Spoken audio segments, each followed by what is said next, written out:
What we did want to talk about is, of course, talking points last week. No, sorry, no one ever wanted to talk about talking points ever. Well, except for now. This isn't even. I had some stuff going on my Twitter that I haven't seen before. Almost every time I went to my app, that little blue thing on the mentions was highlighted every time because something was going on at talking points. So I must admit, I would say on my Instagram, I would have got about 30 people send me through this, and I would have had about 10 text messages from people who have my personal number, who I hold near and dear to me. Yep.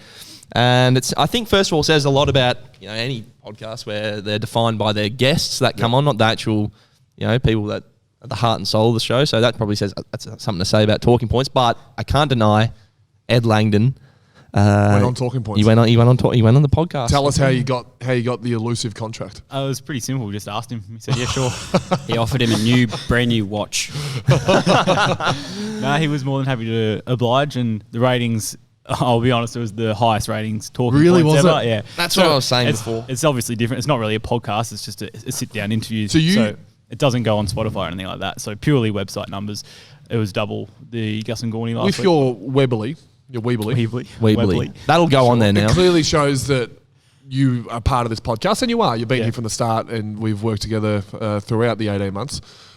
I feel like you've hurt this podcast a little bit by putting that on a rival, Chandler just nodding away. Non-so successful. You had a huge opportunity to film, do it covertly, and give it to us. It probably sums up where... I haven't watched it, but...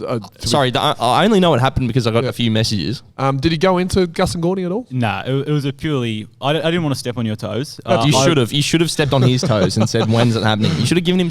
a missed opportunity is probably an understatement. Talked about wing? We talked about football because he shut you was down the pretty last quick, person in the 22 that we hadn't interviewed yet for the Melbourne channels this year, and we thought, look, it is probably time. What's his footy chat like? I do have a job outside of purely this podcast, and that is to actually talk to all the players in the team. So... it was his turn, and he was very good. Good footy chat. Very mature. Yeah.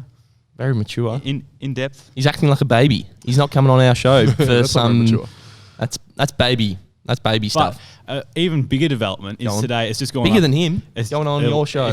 That's sort of part of it, but it's just going on the Melbourne Instagram. He posed for a photo, so he's done this to the camera. He's a changed man. I think he's changing. It's because you're not around him anymore.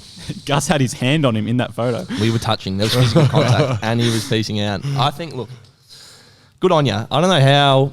Maybe we come at it from a contractual obligation type of way, and he has to come on. By the sounds of it, all we have to do is ask.